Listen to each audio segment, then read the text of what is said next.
Hey everybody, it's Paul. Welcome to the channel.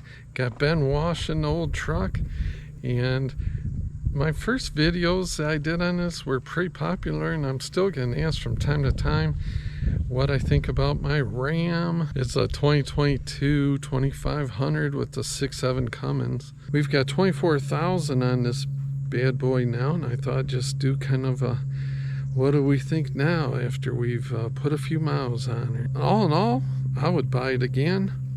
There's a few things I'm not crazy about.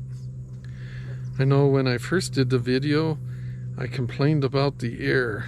The air blows cold, but not super cold. It seemed like when it was brand new, it took what would you say, a couple times, Ben, for it to really like get the coolant mixed in or something. When we first went, it was very brand new, like 0 miles on it, and you put the AC on, it was not like super cold. In fact, we thought, man, this thing's got to go back, something's wrong with it. But the more we used it and the more we circulated, it blows cold. But it's something with the way they have the lines going through the heat box or something. There's a lot of talk online about it. It's not super strong. Now maybe it is because they are not using R12 anymore. They've got that new refrigerant. Maybe they're all like that. Does it get the job done? Yeah, but you know, in the old days you could turn the fan way down and that thing would be just like an ice box, and it's not like that. You got to keep the fan going pretty good.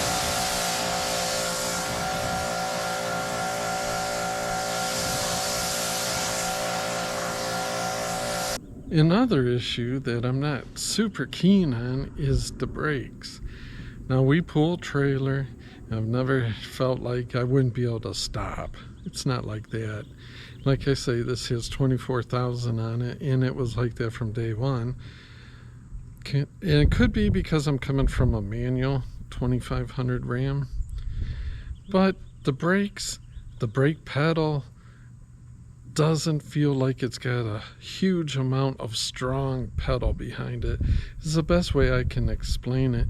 You really gotta whomp on it a little bit to get it to respond. I would prefer just to have a little bit stronger pedal, if that makes any sense. Now, one thing that I do love talking about brakes is the exhaust brake, the engine brake, if you will, from the Cummins diesel. Really is priceless, especially when you're pulling a load, and especially in these mountains, going downhill especially. Man, that thing, you can just set it and peg whatever speed you need. You don't have to hit your brakes. You don't have to downshift, nothing. You just let it do the work. And once you get used to it, you time it right, it is just so smooth and easy. It's just worth its weight in gold, honestly. But I use mine all the time, even in the city or whatever, and it really reduces the amount of actual brake that I end up using. So I love the exhaust brake. I will say I love the paint. This is sat out day and night. Never been indoors, sadly. I wish it was garage kept, but it's a little tight right now, but we're working on it. Eventually I'd love to get it indoors, but right now it has not faded at all. You can still see some of the flake in there. I love the color, and I'm very happy how it's held up. We do use our truck, so the bed did get scratched up somewhat, but that's okay because I am going to do the bed liner, the black stuff, the protectorant. I will say one thing I'm disappointed in is the window tint, or lack of. Here you can see the side. There's just like nothing almost. Very little, and the main windshield's the same, so that's something we're going to have to buy some tinting. Now, I do use this all the time. I think it protects the dash from the sun. The dash looks as good as it day one. It was about 30 bucks, best as I remember, but it was well worth it. Another thing I do love is the mileage with the Cummins.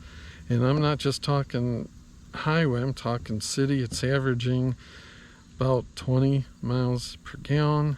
It's not deleted. I think that's really good for a truck this size. And like I say, I do an awful lot of city driving just from here to Lowe's, 10-minute or less, and it's still getting that kind of mileage. That's pretty impressive because we are up and down these hills and mountains all the time. You're never on the flat here in Virginia where we're at. So gotta love that Cummins.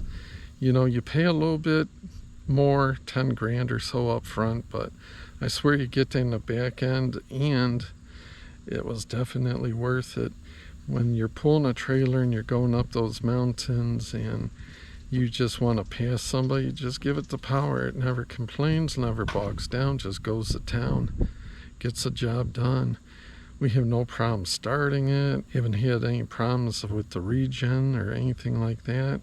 And it's funny, at the very beginning it seemed to go through DEF. Now we rarely ever are adding DEF to it. And I'd say the final point is, what I do love about this truck is the seats, the comfort. I tried to buy a Ford because I would have got an 8-plan discount, would have saved some money. It just hit my legs wrong, the way the window and the door handles and all that always rubbed my leg, my knee, it seemed like. And the fit and finish could not compare to this. This thing, you can drive all day in it and you just feel comfy. I'm a tall guy, a big guy, and I don't seem to hit and rub anywheres. And to me, that's worth a lot. You want to be comfortable, It's a pleasure to get in and just go. So, the bottom line, yeah, they're way too expensive. It's incredible what they get now for these vehicles, but they're all about the same as far as the cost. They all cost a pretty penny.